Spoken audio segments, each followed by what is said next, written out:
Le 20 août 2021 a marqué un tournant important pour de nombreuses familles en Chine. Ce pays, célèbre pour ses méthodes radicales de contrôle démographique, a adopté une loi autorisant les familles chinoises à avoir plus de 3 enfants. Pour les citoyens qui ont vécu pendant des décennies sous la très controversée politique de l'enfant unique, le changement a été radical. Mais ses effets n'ont pas été tout aussi immédiats. À mesure que les notifications arrivaient sur les téléphones et les médias du pays, le sujet de la procréation était sur toutes les lèvres. Les réseaux sociaux chinois comme Weibo et WeChat se sont affolés.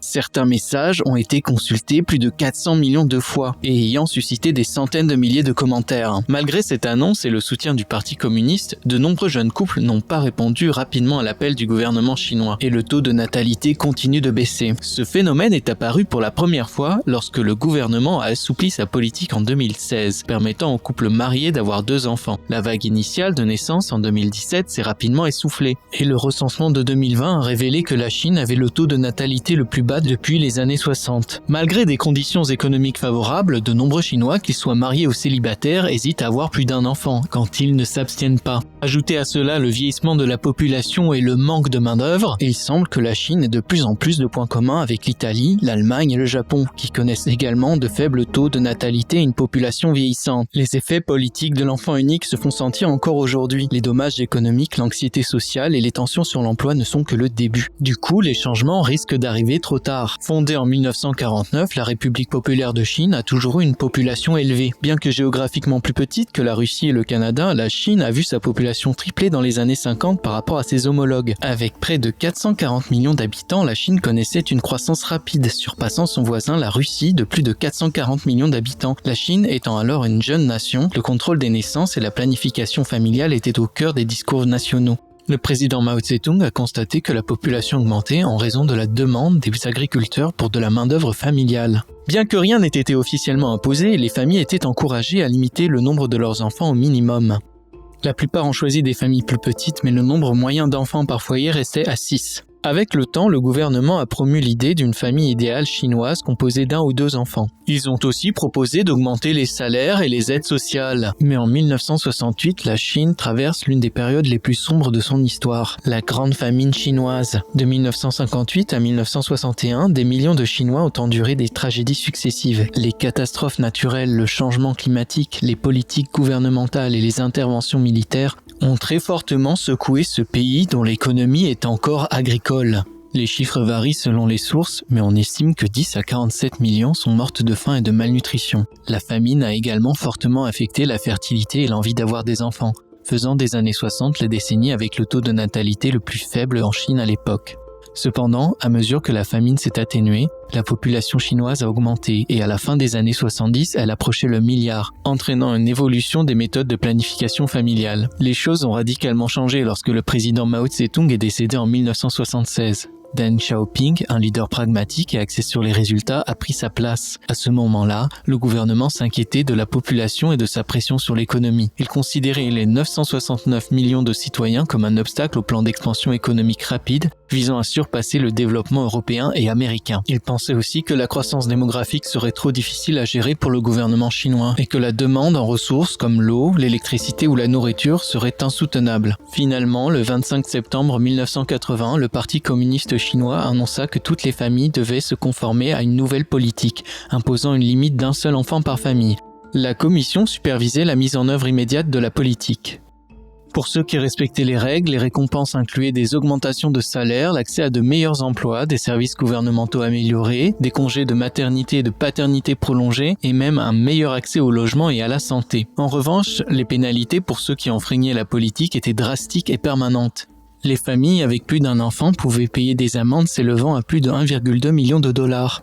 Et d'autres sanctions comprenaient la saisie de biens et le blocage de l'accès aux services gouvernementaux. Les contrevenants devaient également faire face à des réductions de salaire et certaines entreprises refusaient carrément d'embaucher ceux ayant plus d'un enfant. Durant cette période, les éléments les plus alarmants se sont produits au début des années 80. Les rapports faisant cas d'avortement forcé et de stérilisation étaient si fréquents que les organisations comme la Commission des droits de l'homme de l'ONU et Amnesty International ont publiquement condamné les actions du gouvernement. Par ailleurs, la politique a conduit à d'énormes inégalités l'égalité entre les sexes. Les garçons étaient bien souvent préférés des familles chinoises, parce que seuls les hommes pouvaient hériter de terres ou de biens, et ils étaient vus comme les principaux soutiens de la famille. Donc avoir un garçon est devenu la priorité numéro 1 pour de nombreuses familles. Pendant 40 ans, de nombreuses familles ont mis leurs filles en adoption, ce qui a conduit à ce que des dizaines de milliers de filles soient adoptées par des familles américaines et européennes dans les années 90 et au début des années 2000, beaucoup cherchant désespérément à obtenir un garçon.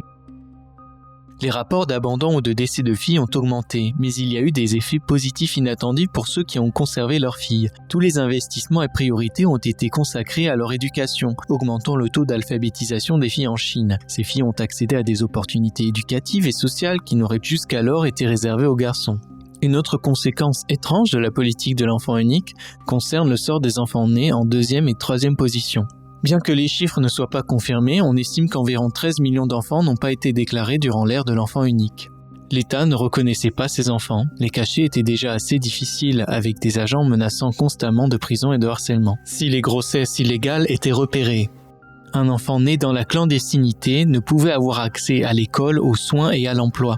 Les parents de ces enfants luttaient pour leur offrir une vie légitime car ils n'avaient pas de documents officiels comme des extraits d'actes de naissance. De nombreuses familles qui ne pouvaient pas se permettre de payer de lourdes amendes pour avoir un 2e ou un 3e enfant devaient fuir constamment les autorités et cacher leur grossesse, sans accès à l'éducation ni possibilité de détenir un compte bancaire. Ces enfants se trouvaient dans une situation précaire qui impacte encore l'économie aujourd'hui. Bien sûr, il y a eu des exceptions. Les personnes influentes de la société qui pouvaient se permettre de payer l'amende avaient souvent plus d'enfants sans craindre les autorités. Les parents qui avaient des jumeaux dès la première grossesse étaient également laissés tranquilles. Au fur et à mesure que la politique se poursuivait, le gouvernement faisait aussi des exceptions pour les agriculteurs qui avaient besoin de main-d'œuvre et pour ceux vivant dans les zones rurales qui avaient une fille en premier ou un premier enfant avec un handicap. Le gouvernement chinois se vante d'avoir empêché 400 millions de naissances potentielles depuis l'application de la politique. Mais d'autres observateurs affirment que la population était déjà en déclin en 1980 et que cette politique radicale n'était pas nécessaire.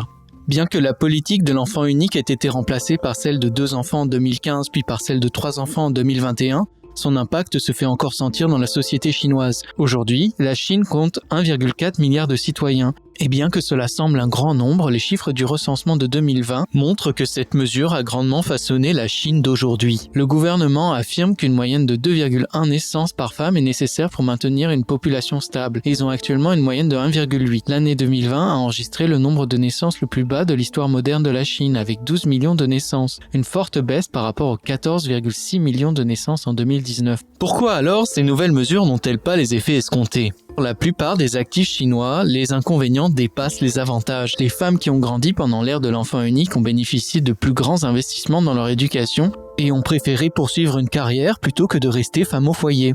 Les femmes des populations urbaines, qui représentent 63% de la population, ont aujourd'hui plus d'opportunités et beaucoup retardent leur maternité afin d'atteindre leurs objectifs de carrière. Dans l'économie chinoise en pleine croissance, la population active s'est également adaptée à des heures de travail plus longues, laissant peu de temps pour s'occuper d'un enfant. Pour les millennials, les enfants sont à peine une option, car le manque d'emploi stable a conduit beaucoup d'entre eux à augmenter leurs heures de travail juste pour boucler la fin du mois. Puis vient le problème du ratio homme-femme. Il y a une épidémie d'hommes célibataires qui peinent à trouver des femmes de leur âge pour fonder une famille. Actuellement, on compte 35 millions d'hommes plus que de femmes en Chine. En moyenne, pour 109 hommes, il n'y a que 100 femmes.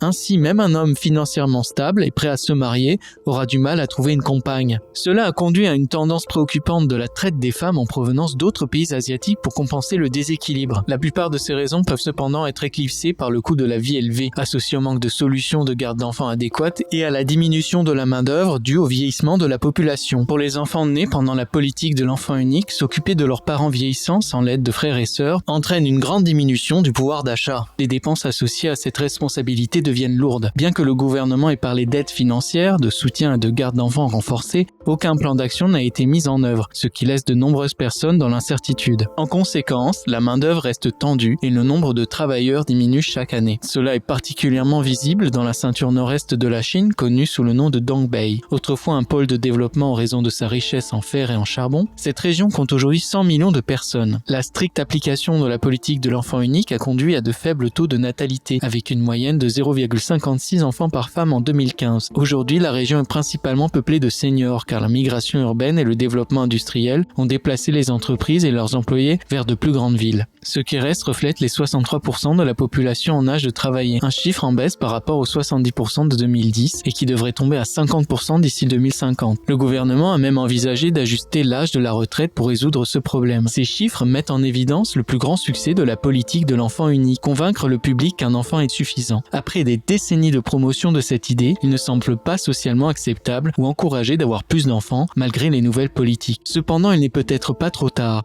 Contrairement à l'Italie, à l'Allemagne ou au Japon qui ont des populations vieillissantes et significativement plus petites, la Chine a encore du temps. Une telle démographie offre une certaine sécurité, mais il faudra des décennies de persévérance, d'acceptation sociale, de campagnes de sensibilisation et de changement des mentalités pour inverser les effets d'une pratique devenue la norme.